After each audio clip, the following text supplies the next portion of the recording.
นีวิทยุกระจายเสียงแห่งประเทศไทยจังหวัดเชียงใหม่ FM 93.25 เมกะเฮิรตซ์ผู้นำด้านข่าวสารในจังหวัดเชียงใหม่โดยเน้นการมีส่วนร่วมของภาครัฐภาคเอกชนและเครือข่ายภาคประชาชนในพื้นที่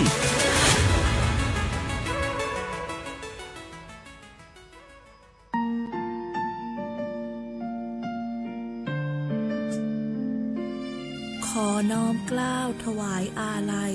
สมเด็จพระพันปีหลวงพระแม่แห่งแผ่นดินผู้ทรงเมตตาเหนือเกล้าขอพระองค์เสด็จสู่สวรรคาลัยข้าพระพุทธเจ้าข้าราชการและเจ้าหน้าที่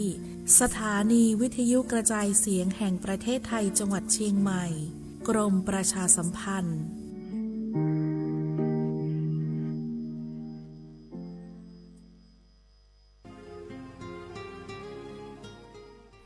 This is a moment of profound grief for the Kingdom of Thailand. We, the collective voices of Radio Thailand Chiang Mai, join the Thai nation in mourning the passing of our beloved Queen Martha, Her Majesty Queen Sirikit. Her life was a testament to the unwavering service, grace, and deep love for the Thai people. Our humble condolences and thoughts are with His Majesty the King, the royal family, and all the Thai people during this deeply sorrowful time. We will remember her forever.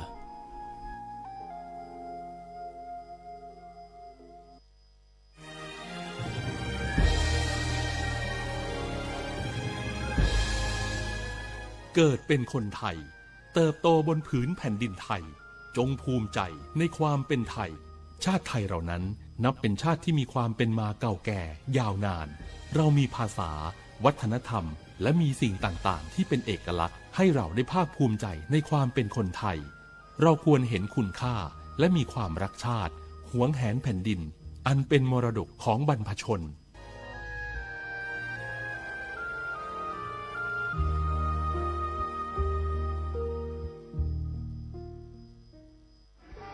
จังหวัดสกลนครโดยสำนักงานพาณิชย์จังหวัดสกลนครขอเชิญเที่ยวงาน GI สกลทุก Global 2026 5 มิถุนายนชมมินิคอนเสิร์ตเก๋วันทักการและร่วมลุ้นรางวัลเครื่องใช้ไฟฟ้ากิจกรรมสินค้านาทีทอง 4-8 มิถุนายนณลานโปรโมชั่นชั้น 1 ศูนย์การค้าเซ็นทรัลเฟสติวัลเชียงใหม่จันทร์ถึงพฤหัสบดีเวลา 11 นาฬิกาถึง 21 นาฬิกา 30 นาทีศุกร์เวลา 11 นาฬิกาถึง 22 นาฬิกาเสาร์และอาทิตย์เวลา 10 นาฬิกาถึง 22 นาฬิกาอย่าพลาดเมื่อเกิดอัคคีภัยขอให้ตั้งสติอย่าตื่นตกใจหากมีสัญญาณเตือนภัยให้กดทันทีและโทรแจ้งสายด่วน199แจ้งเหตุเพลิงไหม้พร้อมระบุตำแหน่งให้ชัดเจนใช้ผ้าชุบน้ำปิดจมูกและปากป้องกันควันพิษคลานต่ำหรือย่อตัวไปทางออกก่อนเปิดประตูให้ใช้หลังมือแตะลูกบิดหากร้อนห้ามเปิดเด็ดขาดใช้บันไดหนีไฟเท่านั้นห้ามใช้ลิฟต์เด็ดขาดและออกไปยังจุดนัดพบที่ปลอดภัยห้ามกลับเข้าอาคารหากติดอยู่ในห้องใช้ผ้าชุบน้ำอุดขอบประตูปิดพัดลมและเครื่องปรับอากาศเปิดหน้าต่างส่งสัญญาณขอความช่วยเหลือกรณีไฟติดเสื้อผ้าให้ล้มตัวลงกลิ้งไปมาจนไฟดับเมื่อปลอดภัยแล้วแผลไฟไหม้ให้ล้างด้วยน้ำสะอาดเย็นผู้สำลักควันรีบนำส่งโรงพยาบาลทันที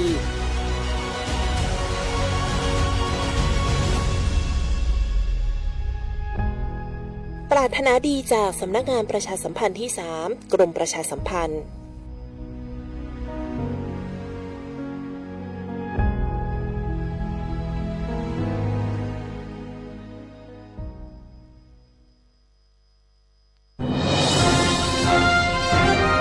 ขับรถมีน้ำใจรักษาวินัยจราจรคุณกำลังฟังรายการจราจรเพื่อชุมชนทางสถานีวิทยุกระจายเสียงแห่งประเทศไทยจังหวัดเชียงใหม่ FM 93.25 เมกะเฮิรตซ์ทุกวันจันทร์ถึงวันศุกร์ 16:10 น. ถึง 17:00 น.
สวัสดีค่ะคุณผู้ฟังค่ะยินดีต้อนรับคุณผู้ฟังทุกท่านนะคะเข้าสู่ในช่วงเวลาของรายการวิทยุจราจรเพื่อชุมชนโดยตำรวจภูธรภาค 5 ค่ะ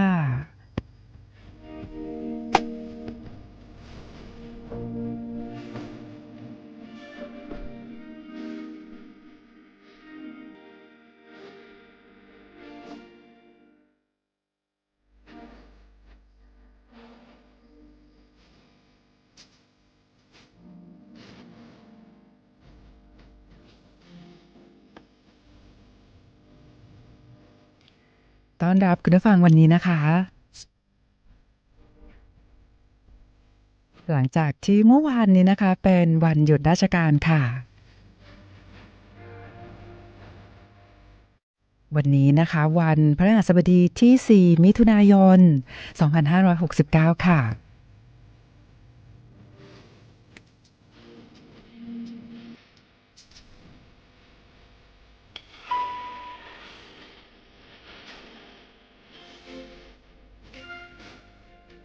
ค่ะวันนี้นะคะในตัวเมืองเชียงใหม่นะคะในช่วงกลางวันวันนี้อากาศค่อนข้างที่จะร้อนมากค่ะดังนั้นนะคะถ้าหากว่าตอนนี้นะคะในพื้นที่ไหน มีรายงานในเรื่องของฝนตกนะคะคุณผู้ฟังก็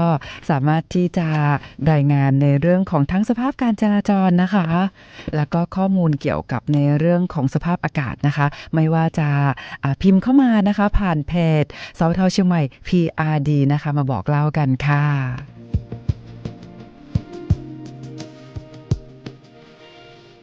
แต่ว่าวันนี้นะคะก็ถือว่าเป็นวันที่ดีมากๆเลยนะคะของชาวจังหวัดเชียงใหม่ด้วยเพราะว่าวันนี้นะคะตั้งแต่ในช่วงเช้าค่ะเรามีพิธีทำบุญนะคะสืบชะตาเมืองประจำปี 2569 นะคะซึ่งตั้งแต่ในช่วงเช้าวันนี้ 9:39 นาทีค่ะที่ลานพระบรมราชานุสาวรีย์3กษัตริย์อำเภอเมืองเชียงใหม่จังหวัดเชียงใหม่ท่านรัฐพล นราดีศรผู้ว่าราชการจังหวัดเชียงใหม่นะคะก็พร้อมด้วยคุณวิยดานราดีศรนายกเหล่ากาชาดจังหวัดเชียงใหม่ได้นำหัวหน้าส่วนราชการและประชาชนนะคะร่วมพิธีทำบุญสืบชะตาเมืองเชียงใหม่ประจำปี 2569 เพื่อความเป็นสิริมงคลต่ออายุบ้านเมืองอายุประชาชนแล้วก็ขอพรให้ประสบแต่เรื่องดีๆรวมไปถึงสร้างความสุขสมบูรณ์แก่อาณาประชาราษฎร์ทั้งมวลนะคะซึ่งถือว่าเป็นประเพณีที่ปฏิบัติสืบทอดต่อกันมาแต่โบราณนะคะโดยพิธีสืบชะตาเมืองได้กำหนดจัดขึ้นทั้งหมด10จุดนะคะก็คือตั้งแต่บริเวณประตูเมืองทั้ง5ประตูได้แก่ประตูท่าแพประตูเชียงใหม่ประตูแสนปุงประตูสวนดอกแล้วก็ประตูช้างเผือกนะคะรวมไปถึงบริเวณแจ่งเมืองอีกทั้ง4แจ่งได้แก่แจ่งกูเฮืองแจ่งหัวลินแจ่งสีภูมิแล้วก็แจ่งกระตั้มนะคะแล้วก็มีสะดือเมืองด้วยนะคะแล้วก็ที่บริเวณอนุสาวรีย์3กษัตริย์นะคะกลางเวียงซึ่งถือว่าเป็นจุดศูนย์กลางของเมืองโดยมีการจุดพลุให้สัญญาณพิธีจากบริเวณกลางเวียงนะคะเพื่อส่งสัญญาณให้ประกอบพิธีขึ้นพร้อมกันทุกจุดโอ้โหนะคะแล้วก็ทั้งบริเวณรอบตัวเมืองเชียงใหม่นะคะโดยมีพระสงฆ์ร่วมประกอบพิธีด้วยทั้งนี้นครเชียงใหม่นะคะสร้างขึ้นโดยพญามังรายมหาราชนะคะพร้อมกับอมาตย์ทวยราชทั้งหลายซึ่งพญารามคำแหงมหาราชแห่งนครสุโขทัยและพญางามเมืองแห่งนครพะเยาผู้เป็นปิยสหายได้ให้คำปรึกษานครนี้นะคะสร้างขึ้นในปีพุทธศักราช 1838 ถึง 1839 ขนานนามว่านพบุรีศรีนครพิงค์เชียงใหม่เป็นราชธานีแห่งอาณาจักรล้านนาไทยในอดีตซึ่งเป็นศูนย์กลางแห่งวัฒนธรรมประเพณีและเป็นเมืองท่องเที่ยวที่สำคัญในภาคเหนือของประเทศไทยค่ะแล้วก็ในปัจจุบันนะคะนครเชียงใหม่สร้างขึ้นโดยลักษณะการวางผังเมืองให้สอดคล้องกับชัยภูมิและความเชื่อทางโหราศาสตร์นะคะคือคัมภีร์มหาทักษะประกอบด้วยบริวารเมืองอายุเมืองเดชเมืองศรีเมืองมูลเมืองอุตสาหเมืองและการละกินีเมืองนะคะซึ่งในช่วงเช้าของวันนี้ก็เชื่อว่ามีคุณผู้ฟังพี่น้องประชาชนหลายท่านนะคะได้ร่วมในพิธีทำบุญสืบชะตาเมืองประจำปี 2569 เป็นสิริมงคลต่อบ้านเมืองสร้างความสุขสมบูรณ์แก่ประชาชนและสืบสานประเพณีที่มีมาแต่โบราณนะคะก็ในช่วงเช้าวันนี้นะคะก็พิธีสืบชะตาเมืองก็ได้ประกอบพิธีเป็นที่เรียบร้อยนะคะคุณผู้ฟังคะแล้วก็ในวันนี้นะคะเรายังคงมีเรื่องราวดีๆในหลายๆเรื่องเลยนะคะเดี๋ยวเราก็จะมีการสัมภาษณ์นะคะท่านผู้อำนวยการหอสมุดแห่งชาติราชมังคลาภิเษกจังหวัดเชียงใหม่ด้วยนะคะแล้วก็ในช่วงเย็นของวันนี้นะคะต้องบอกว่าในทุกๆเย็นเนี่ยนะคะหลายท่านก็บอกว่านิยมที่จะไปออกกำลังกายไม่ว่าจะเป็นการเดินออกกำลังกายหรือว่าจะเป็นในเรื่องของการเต้นแอโรบิกนะคะเดี๋ยววันนี้เราก็จะมีข้อมูลมาฝากคุณผู้ฟังด้วยนะคะก็จะได้เชิญชวนให้คุณผู้ฟังพี่น้องประชาชนนะคะได้ออกกำลังกายนะคะเพื่อสุขภาพที่แข็งแรงนะคะเอาละค่ะคุณผู้ฟังค่ะแต่ว่าตอนนี้นะคะเราก็จะไปสัมภาษณ์ นะคะ ท่านผู้อำนวยการหอสมุดแห่งชาติรัชมังคลาภิเษกจังหวัดเชียงใหม่กันนะคะ ซึ่งตอนนี้ท่านก็อยู่ในสายกับเราแล้วสวัสดีค่ะสวัสดีค่ะค่ะยินดีต้อนรับนะคะท่านผู้อำนวยการนะคะหอสมุดแห่งชาติรัชมังคลาภิเษกเชียงใหม่ท่านผู้อำนวยการปุณณภาสุขสาครค่ะสวัสดีกันนะคะค่ะสวัสดีค่ะผู้กำกับค่ะท่านผู้อำนวยการคะวันนี้นะคะต้องขอบคุณมากๆเลยที่ท่านผู้อำนวยการปุณณภานะคะได้ให้เกียรติร่วมพูดคุยในรายการกับเราในวันนี้นะคะท่านผู้อำนวยการขาก็ทราบว่าท่านผู้อำนวยการนะคะได้มีเรื่องราวดีๆมาฝากคุณผู้ฟังพี่น้องประชาชนชาวจังหวัดเชียงใหม่ด้วยเกี่ยวกับในเรื่องของการเชิญชวนให้พี่น้องประชาชนนะคะไปใช้บริการที่หอสมุดแห่งชาติรัชมังคลาภิเษกเชียงใหม่ซึ่งก็จะมีหนังสือดีๆมากมายเลยใช่ไหมคะใช่ค่ะก็ขอเชิญชวนนะคะพี่น้องประชาชนนะคะนักอ่านนะคะทั้งหลายค่ะมาอ่านหนังสือที่หอสมุดแห่งชาติรัชมังคลาภิเษกเชียงใหม่นะคะอยู่ใจกลางเมืองเลยสะดวกสบายนะคะค่ะแล้วก็นอกจากจะมีหนังสือนะคะยังมีหอสมุดในหลายๆห้องนะคะที่รวบรวมหนังสือเรื่องราวดีๆแล้วก็มีมุมดีๆสำหรับเด็กๆด้วยถูกต้องไหมคะถูกต้องค่ะก็เราจะมีหนังสือที่เกี่ยวกับ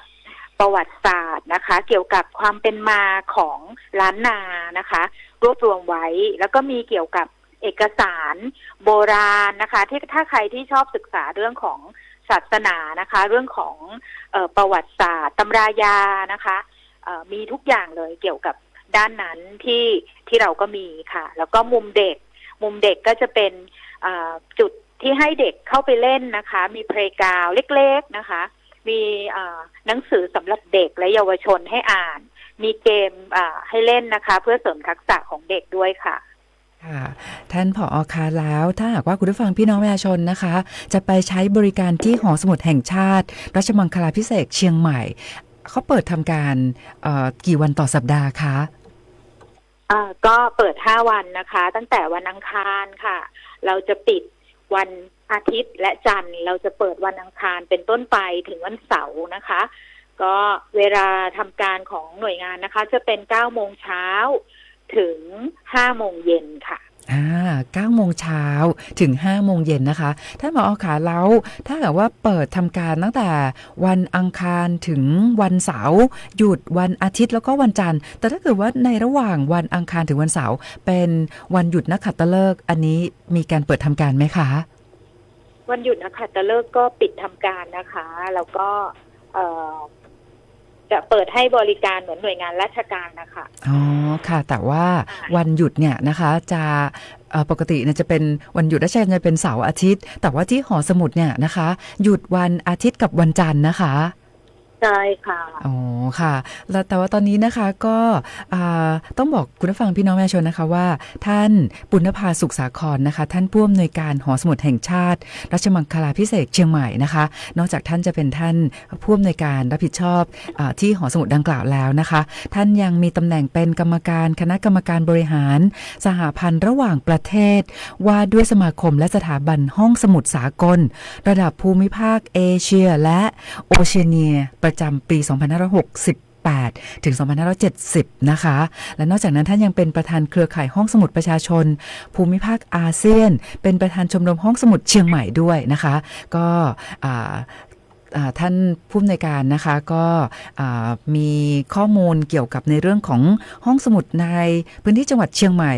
พื้นที่อื่นๆอีกไหมคะค่ะก็จริงๆแล้วนะคะเป็นบรรณารักษ์ที่ได้ทำงานร่วมกับภูมิภาคอาเซียนมานานแล้วนะคะแล้วก็ขยายไปเป็นเอเชียโอเชียเนียด้วยก็เป็นเครือข่ายกันนะคะในวงการห้องสมุดวงการบรรณารักษ์นะคะวิชาชีพของเราทีเนี้ยเราก็พอมาอยู่เชียงใหม่เนี่ยค่ะมันก็ตรงมากเลยเพราะว่าเชียงใหม่อะค่ะมีความหลากหลายนะคะก็คือมีชาวต่างชาติอยู่เยอะมากนะคะแล้วก็มีเขาเรียกค่ะนักท่องเที่ยวนักอ่านนะคะอย่างต่างชาติที่มาเที่ยวเชียงใหม่เนี่ยค่ะเขาต้องมาเที่ยวห้องสมุดนะคะเพราะว่าเขาต้องมาเที่ยวตามพิพิธภัณฑ์สถานแห่งชาติ National Library หรือหอสมุดแห่งชาติของแต่ละเมืองด้วยค่ะก็ตรงมากเลยค่ะดังนั้นนะคะที่หอสมุดแห่งชาติราชมังคลาภิเษกเชียงใหม่ก็ต้องต้อนรับนักท่องเที่ยวชาวต่างชาติด้วยใช่ค่ะค่ะแล้วก็ยังมีข่าวดีมาฝากคุณผู้ฟังพี่น้องประชาชนชาวจังหวัดเชียงใหม่นะคะแล้วก็จังหวัดใกล้เคียงด้วยถ้าหากว่าคุณผู้ฟังพี่น้องประชาชนนะคะต้องบอกว่าที่ตั้งของหอสมุดแห่งชาติราชมังคลาภิเษกเนี่ยนะคะเปิดให้บริการตั้งแต่ 9 โมงเช้าถึง 5 โมงเย็นนะคะแล้วก็หยุดวันอาทิตย์กับวันจันทร์และที่ตั้งเนี่ยอยู่ใกล้กับโรงพยาบาลมหาราชนครเชียงใหม่ด้วยค่ะถูกต้องค่ะก็เนื่องจากสถานที่ตั้งหรือทำเลที่ตั้งของความเป็นหอสมุดแห่งชาติของเราอะค่ะเป็นทำเลทองนะคะเป็นทำเลที่ดีค่ะอยู่ใจกลางเมืองนะคะอยู่ใกล้กับโรงพยาบาลมหาราชนะคะอยู่ใกล้กับประตูสวนดอกแล้วก็มีการคมนาคมที่สะดวกสบายค่ะทำให้หน่วยงานนี้นะคะเป็นห้องสมุดที่เข้าถึงง่ายอะค่ะเพราะว่าจริงๆแล้วตัวเองทำเรื่องของการพัฒนาที่ยั่งยืนนะคะก็ส่งเสริมเรื่องของการส่งเสริมให้ประชาชนเข้าถึงการอ่านนะคะเข้าถึงทรัพยากรสารสนเทศมากขึ้นตรงนี้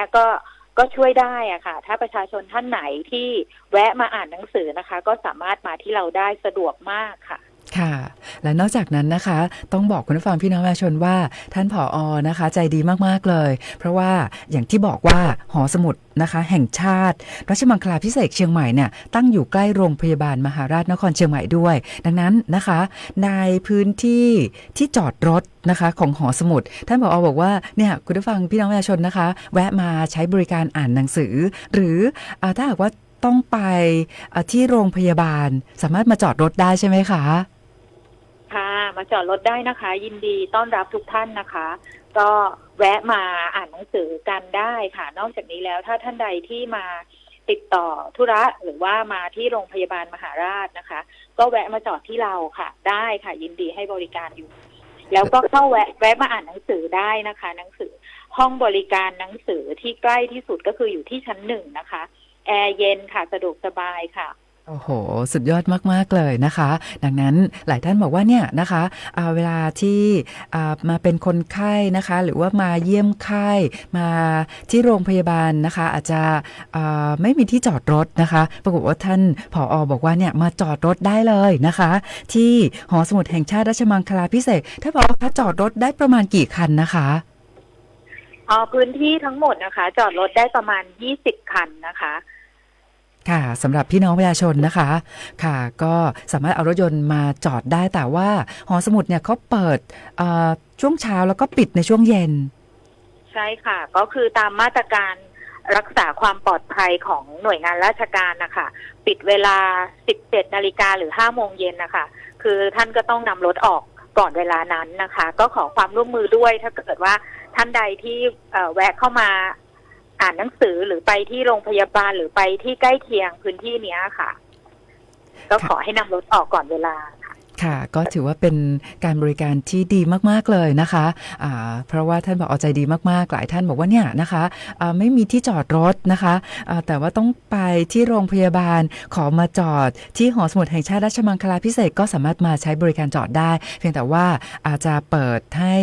ห้จอดรถเนี่ยเฉพาะวันอังคารถึงวันเสาร์แล้วก็ตั้งแต่8:30 นาทีถึง 17 นาฬิกาใช่ไหมคะ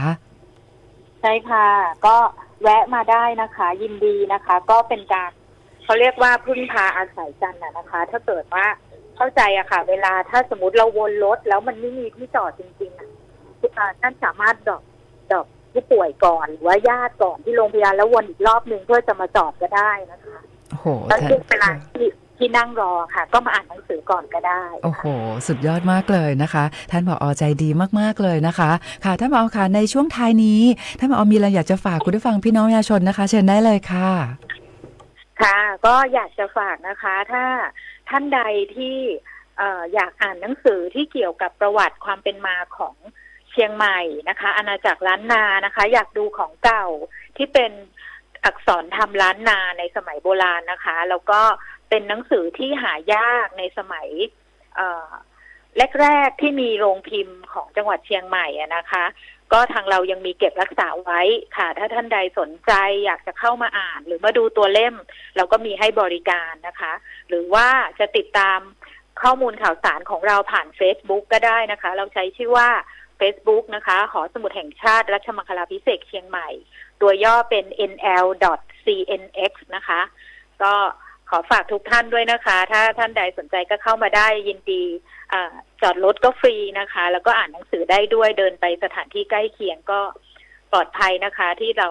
เป็นหน่วยงานราชการที่ให้บริการประชาชนร่วมด้วยค่ะโอ้โหสุดยอดมากๆเลยนะคะก็ต้องขอบพระคุณมากๆค่ะท่านผู้อำนวยการหอสมุดแห่งชาติรัชมังคลาภิเษกเชียงใหม่นะคะท่านผู้อำนวยการปุณณภาสุขสาครขอบพระคุณมากๆค่ะขอบพระคุณผู้กำกับมากๆนะคะแล้วก็รายการวิทยุ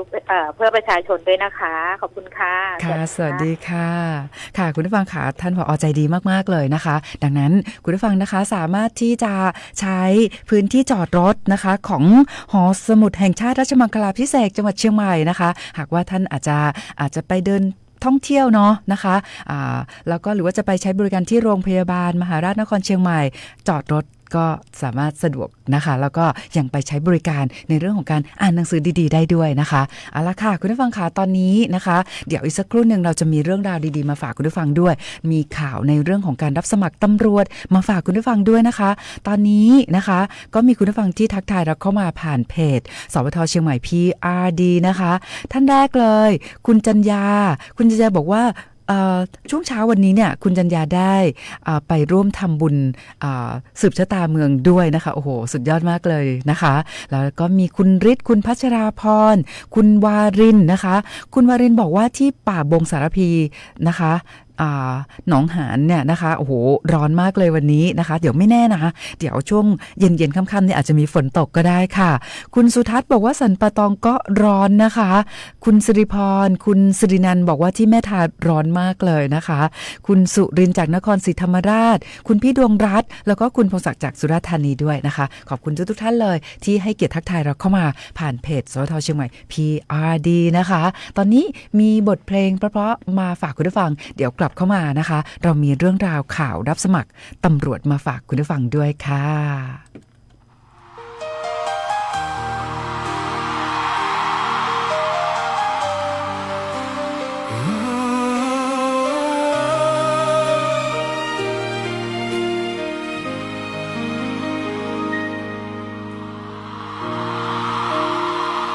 ไม่ต้องหาดอกเหตุผลของคนที่ไม่รักอย่าให้เขาต้องลำบากใจมากไปกว่านี้ไม่ใช่เรื่องที่ต้องทนฝืนหยุดพยายามพอสักทีมันไม่มีค่าอะไรนอกจากทำให้เสียใจหากเขาจะรักคงรักไปนานแล้วยอมรับความจริงได้แล้วให้มันจบเพียงแค่นี้ทำดีที่สุดแล้วหยุดพยายามสักทีไม่สงสารหัวใจบ้างหรือไงไม่รักก็คือไม่รักไม่ต้องอยากรู้หรอกเหตุผลไม่รักคือเขาไม่สนแล้วจะทนอยู่ไปเพื่ออะไรไม่รักมันชัดอยู่แล้วไม่ต้องให้เขาอธิบายจะถามเพื่อตอกย้ำไปทำไมว่าเขาไม่รักเธอเพราะอะไรไม่รักก็คือไม่รักไง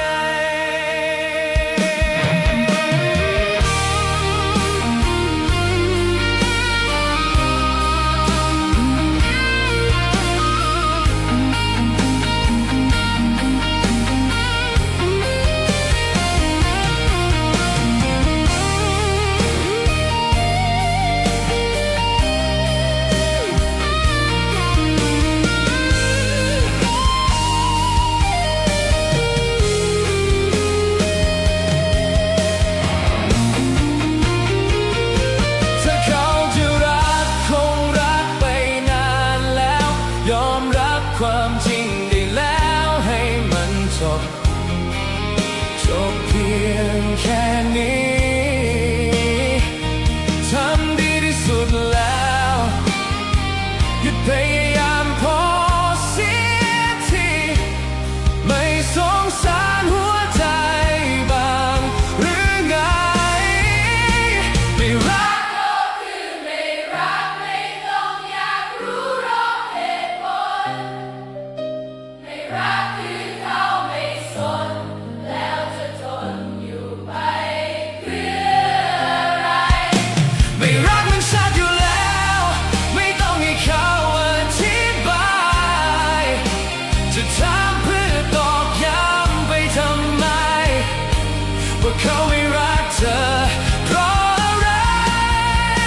ไม่รักก็คือไม่รักไม่ต้องอยากรู้หรอกเหตุผลไม่รักคือเขาไม่สนแล้วจะทนรักเขาไปเพื่ออะไรไม่รักมันชัดอยู่แล้วไม่ต้องอยากรู้ให้เปลืองหัวใจจะถามเพื่อตอกย้ำไปทำไมว่าเขาไม่รักเธอเพราะอะไรไม่รักก็คือไม่รักไง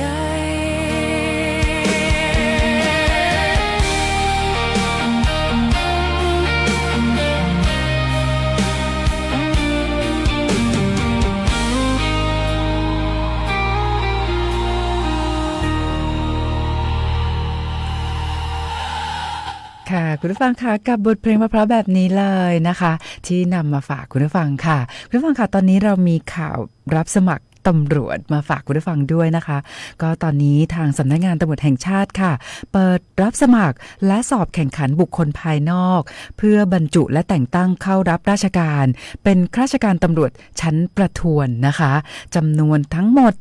900 อัตราโอ้โหดังนั้นนะคะคุณผู้ฟังพี่น้องประชาชนนะคะหรือว่ามีบุตรหลานนะคะที่มีคุณสมบัติครบถ้วนนะคะก็มาสมัครนะคะแล้วก็สอบแข่งขันเพื่อบรรจุแล้วก็แต่งตั้งเข้ารับราชการเป็นข้าราชการตำรวจชั้นประทวนกันนะคะซึ่งตอนนี้ที่รับสมัครนะคะก็จะมี2สายงานด้วยกันค่ะก็มีการรับสมัครในช่วงนี้นะคะในตำแหน่งผู้บังคับหมู่สายงานธุรการการเงินและบัญชีพัสดุนะคะในหน่วยงานต่างๆสังกัดสำนักงานตำรวจแห่งชาติซึ่งตำแหน่งนี้เนี่ยนะคะก็รับสมัครทั้งเพศชายแล้วก็เพศหญิงนะคะจำนวนทั้งสิ้น800 อัตราโอ้โหนะคะก็ถือว่ารับมากเลยนะคะจำนวนเยอะเลยนะคะแต่ว่าเป็นการรับสมัครทั่วประเทศนะคะซึ่งผู้ที่มีคุณสมบัติครบถ้วนนะคะก็คือจะต้องมีคุณวุฒินะคะประกาศนียบัตรมัธยมศึกษาตอนปลายหรือว่าชั้นม.6 หรือว่าเป็นประกาศนียบัตรวิชาชีพปวชหรือเทียบเท่านะคะก็สามารถที่จะสมัครในตำแหน่งนี้ได้เลยผู้บังคับหมู่สายงานธุรการการเงินและบัญชีพัสดุนะคะรับสมัครทั้งเพศชายแล้วก็เพศหญิงจำนวนทั้งสิ้น800 อัตรานะคะแล้วก็อีกตำแหน่งหนึ่งที่รับสมัครนะคะก็เป็นตำแหน่งผู้บังคับหมู่กลุ่มสายงานอำนวยการและสนับสนุนสายงานวิทยาการในสังกัดสำนักงานพิสูจน์หลักฐานนะคะซึ่งตำแหน่งนี้เนี่ยรับสมัครรวมทั้งสิ้น100 อัตราค่ะซึ่งรับเขาแบ่งเป็นเพศชายเนี่ย80 อัตราเพศหญิง20 อัตรานะคะก็เป็นผู้ที่มีคุณวุฒินะคะประกาศนียบัตรมัธยมศึกษาตอนปลายหรือว่าม.6 หรือว่าเป็นผู้ที่มีประกาศนียบัตรวิชาชีพปวชหรือเทียบเท่านะคะก็รับสมัครนะคะซึ่งตอนนี้เนี่ยเขาก็มีการรับสมัครทางอินเทอร์เน็ตนะคะตั้งแต่วันที่2ถึง24 มิถุนายน 2569นะคะแล้วก็จะมีการเลือกที่นั่งสอบเนี่ยนะคะวันที่2ถึง25 กรกฎาคม 2569 69นะคะอย่างเช่นการเขาเรียกว่าการเลือกที่นั่งสอบเนี่ยอย่างเช่นถ้าเกิดว่าคุณผู้ฟังพี่น้องประชาชนนะคะอยู่ในพื้นที่8จังหวัดภาคเหนือตอนบนนะคะซึ่งเป็นพื้นที่รับผิดชอบของตำรวจภูธรภาค5เราก็เลือกที่นั่งสอบเนี่ยนะคะที่ศูนย์ฝึกอบรมตำรวจภูธรภาค5ซึ่งตั้งอยู่ที่อำเภอห้างฉัตรจังหวัดลำปางนะคะหรือหลายท่านบอกว่าเนี่ยก็อยากจะไปเลือกที่นั่งสอบในภาคอื่นๆนะคะก็แล้วแต่ที่ทุกท่านสะดวกนะคะแต่ว่าถ้าหากว่าเราอยู่ในพื้นที่8จังหวัดภาคเหนือตอนบนนะคะก็สามารถเลือกที่นั่งสอบในพื้นที่ใกล้ๆก็คือที่ศูนย์ฝึกอบรมตำรวจภูธรภาค5อำเภอห้างฉัตรจังหวัดลำปางนะคะก็เขาให้ผู้สมัครเนี่ยเลือกที่นั่งสอบระหว่างวันที่2ถึง25กรกฎาคม2569นะคะแต่ว่าจะไปสอบข้อเขียนกันวันที่29พฤศจิกายน2569แล้วก็จะมีการประกาศรายชื่อผู้สอบผ่านข้อเขียนเนี่ยวันที่18ธันวาคม2569นะคะดังนั้นคุณผู้ฟังพี่น้องประชาชนนะคะสามารถที่จะเข้าไปศึกษารายละเอียดเพิ่มเติมนะคะได้ที่เว็บไซต์นะคะก็เข้าไปที่ // นะคะ policeadmission jobthaigolf นะคะ .com ได้เลยนะคะหรือว่าจะเข้าไปที่ // นะคะ www นะคะ edupol นะคะ edupol.org นะคะหรือว่าจะไปที่ // นะคะ admission edupol นะคะ .org ก็ได้นะคะหรือว่าจะเข้าไปเซิร์ชตอนนี้นะบอกว่ารับสมัครตำรวจนะคะประจำปี2569นะคะ900อัตราก็สามารถที่จะเข้าไปดูรายละเอียดเพิ่มเติมได้เลยนะคะแต่ว่าตอนนี้ค่ะคุณผู้ฟังค่ะเราจะไปสัมภาษณ์นะคะท่านพันตำรวจโทสุนทรอินใจคำท่านรองผู้กำกับการกลุ่มงานจราจรตำรวจภูธรจังหวัดเชียงใหม่ตอนนี้ท่านก็อยู่ในสายกับเราแล้วนะคะสวัสดีค่ะครับผมสวัสดีครับท่านผู้ดำเนินรายการและท่านผู้ฟังทุกท่านนะครับผมพันตำรวจโทสุนทรอินใจคำรองผู้กำกับกลุ่มงานจราจรตำรวจภูธรจังหวัดเชียงใหม่ครับค่ะท่านรองสุนทรค่ะก็เมื่อวานเป็นวันหยุดราชการนะคะวันนี้เปิดตั้งแต่เช้ามาเลยนะคะที่จังหวัดเชียงใหม่เนี่ยก็มี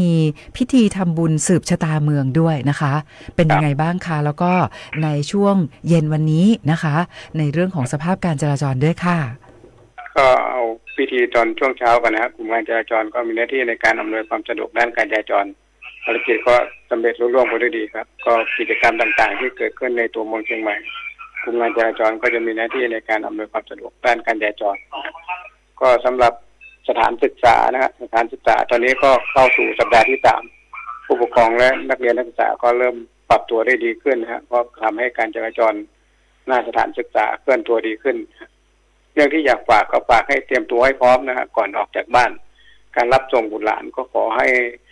ห้ใช้เวลาให้น้อยที่สุดนะครับเพื่อระบายการจราจรอย่างที่เราทราบนะครับตามสถานศึกษาต่างๆก็มีนักเรียนนักศึกษาค่อนข้างจะมากนะครับก็ทำส่วนมากก็จะใช้รถส่วนตัวในการรับส่งก็ทำให้มีการจราจรหนาแน่นในสถานศึกษาต่างๆในช่วงเย็นที่อยากฝากก็อย่ามาก่อนเวลานะฮะเพราะว่าประตูโรงเรียนจะเปิดประมาณ15:30นะฮะส่วนมากจะเปิดประมาณ15:30สถานศึกษาตอนนี้ก็มีการปรับเวลาเลิกเป็น2รอบนะฮะรอบแรกก็ประมาณ15:30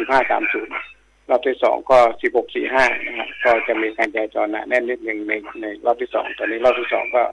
กำลังเลิกอยู่ครับค่ะท่านรองสุนทรคะแล้วในช่วงนี้นะคะที่ในพื้นที่เชียงใหม่นะคะก็อาจจะมีในเรื่องของฝนตกด้วยนะคะก็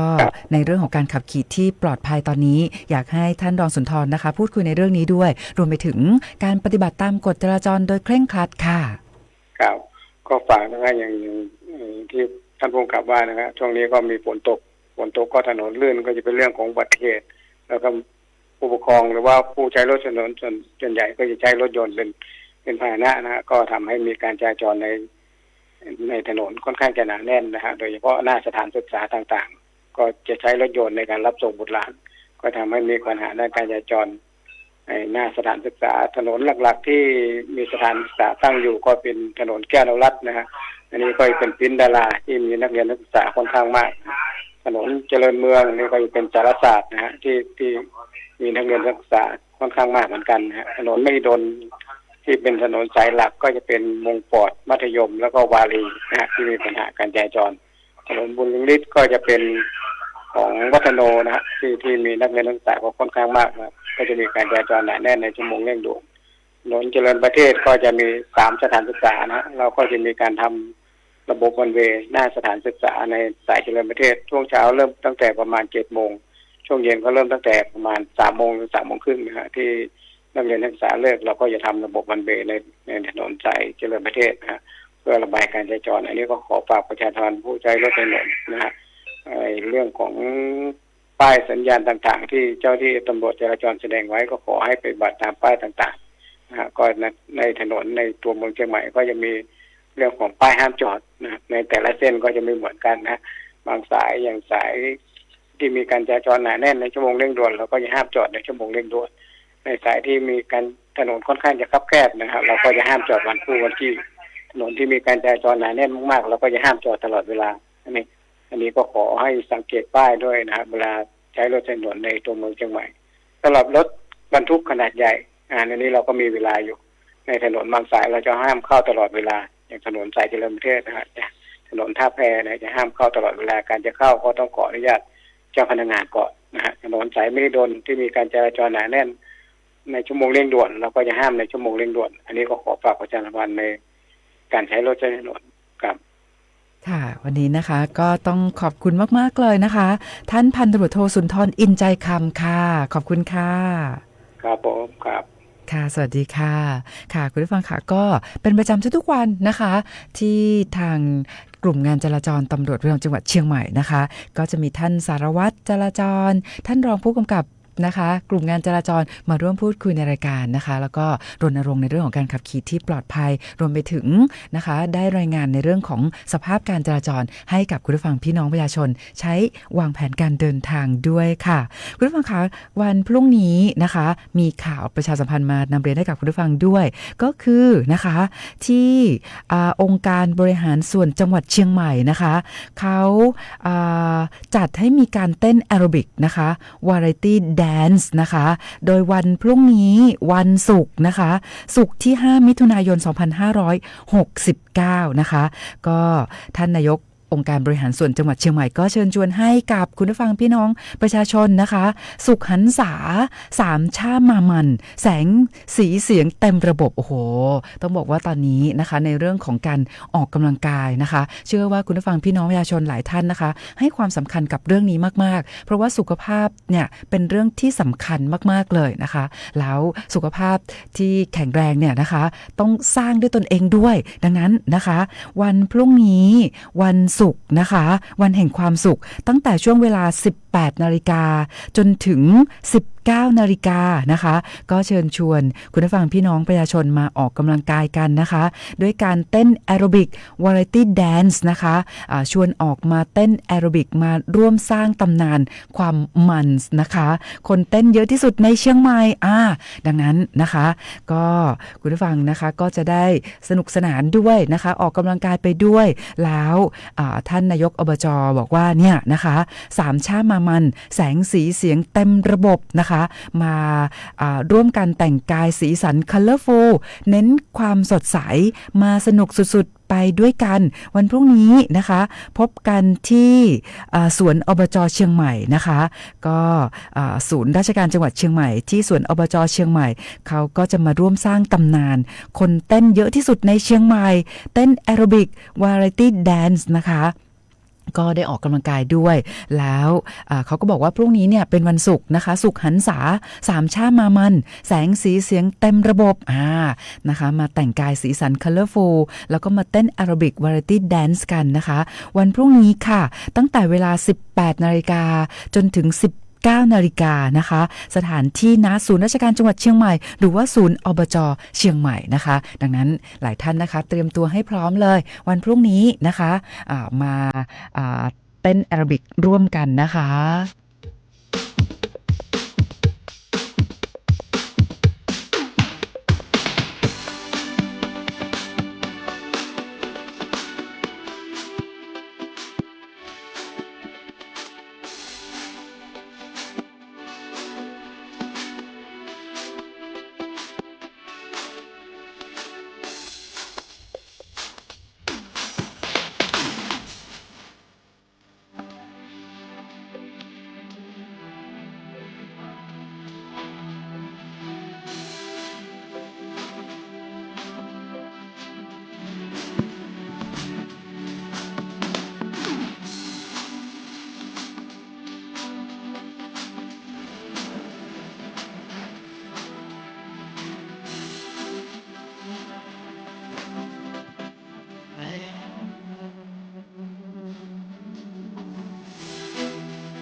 ค่ะคุณผู้ฟังค่ะมาถึงในช่วงสุดท้ายของรายการแล้วนะคะ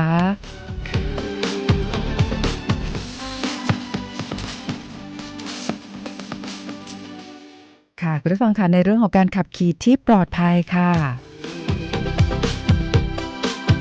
สำหรับคุณผู้ฟังพี่น้องประชาชนนะคะที่ใช้รถจักรยานยนต์เป็นพาหนะต้องบอกว่าในเรื่องของการป้องกันนะคะด้วยการสวมหมวกนิรภัยทั้งตัวผู้ขับขี่แล้วก็ผู้ซ้อนนะคะก็จะเป็นเรื่องที่อยากจะให้ทุกท่านนะคะได้ถือปฏิบัติด้วยเพราะว่านอกจากจะเป็นในเรื่องของข้อกฎหมายแล้วนะคะแต่ว่าถ้าหากว่าเรามีการเกิดอุบัติเหตุเป็นสิ่งที่เราไม่คาดคิดเนาะถ้าหากว่าเรามีอุปกรณ์ป้องกันนะคะก็จะช่วยให้จากที่จะเจ็บมากนะคะเป็นเจ็บน้อยเนาะหรือว่าเจ็บน้อยก็จะได้ไม่เจ็บนะคะดังนั้นป้องกันไว้ก่อนนะคะด้วยการ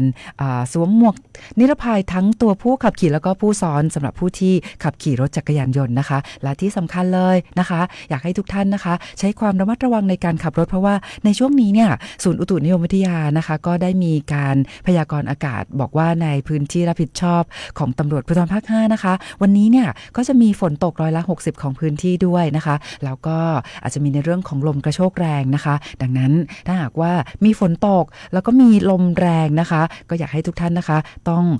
ใช้ความระมัดระวังแล้วก็หลีกเลี่ยงนะคะเส้นทางที่มีต้นไม้ใหญ่นะคะเพราะว่าอาจจะเกิดในเรื่องของต้นไม้หักกิ่งไม้หักนะคะอันนี้ต้องปลอดภัยไว้ก่อนนะคะคุณผู้ฟังคะช่วงท้ายนี้นะคะย้ำเตือนอยากเชิญชวนให้คุณผู้ฟังพี่น้องประชาชนนะคะที่ยังไม่ได้ดาวน์โหลดตัวแอปพลิเคชันที่ชื่อว่า Police Care นะคะของสำนักงานตำรวจแห่งชาตินะคะอยากเชิญชวนให้ทุกท่านดาวน์โหลดตัวแอปพลิเคชันนี้ไว้เพราะว่าแอปพลิเคชันนี้เนี่ยนะคะเป็นการรวมการบริการทั้งหมดในส่วนของสำนักงานตำรวจแห่งชาติไว้ในแอปพลิเคชันเดียวนะคะไม่ว่าจะเป็นในเรื่องของการมีข่าวสารอย่างเช่นรับสมัครตำรวจนะคะข่าวสารต่างๆนะคะเกี่ยวกับในเรื่องของการจับกุมนะคะผู้ที่ลักลอบลำเลียงยาเสพติดนะคะหรือว่าจะเป็นการจับกุมเกี่ยวกับในเรื่องของภัยออนไลน์รวมไปถึงการบริการในหลายๆเรื่องราวนะคะการตรวจสอบเจ้าหน้าที่ตำรวจตรวจสอบในเรื่องของเบอร์โทรมิจฉาชีพบัญชีมิจฉาชีพนะคะอยู่ในแอปพลิเคชันนี้หมดเลยรวมไปถึงยังคงวิดีโอแนะนำนะคะให้คุณผู้ฟังพี่น้องประชาชนเนี่ยได้รู้เท่าทันกลโกงของแก๊งมิจฉาชีพจากภัยออนไลน์ในหลากหลายรูปแบบด้วยรวมไปถึงยังคงมีกฎหมายน่ารู้นะคะมีข้อมูลหมายเลขโทรศัพท์ถ้าหากว่าเราต้องการจะอายัดบัญชีนะคะจากธนาคารทุกธนาคารในประเทศไทยด้วยนะคะก็ดังนั้นเชิญชวนให้คุณผู้ฟังพี่น้องประชาชนนะคะดาวน์โหลดตัวแอปพลิเคชัน Police Care ตำรวจห่วงใยประชาชนนะคะแล้วก็เดี๋ยววันพรุ่งนี้วันศุกร์ค่ะวันศุกร์วันแห่งความสุขนะคะ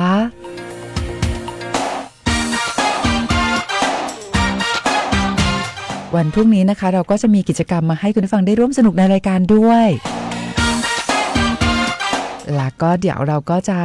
มีการจับรางวัลนะคะเพราะว่าท่านนายกอบจ.ยังมีรางวัลเป็นเครื่องใช้ไฟฟ้ามามอบให้คุณผู้ฟังอีก1รางวัลด้วยนะคะเดี๋ยววันพรุ่งนี้นะคะเราก็จะมีกิจกรรมมาให้คุณผู้ฟังได้มีส่วนร่วมกัน วันนี้นะคะต้องพารายการจากลาคุณผู้ฟังไปก่อนนะคะอยากให้ทุกท่านเดินทางด้วยความปลอดภัยนะคะหากท่านมีเรื่องขอความช่วยเหลือค่ะสายด่วน191นะคะพร้อมให้บริการตลอดเวลา24 ชั่วโมง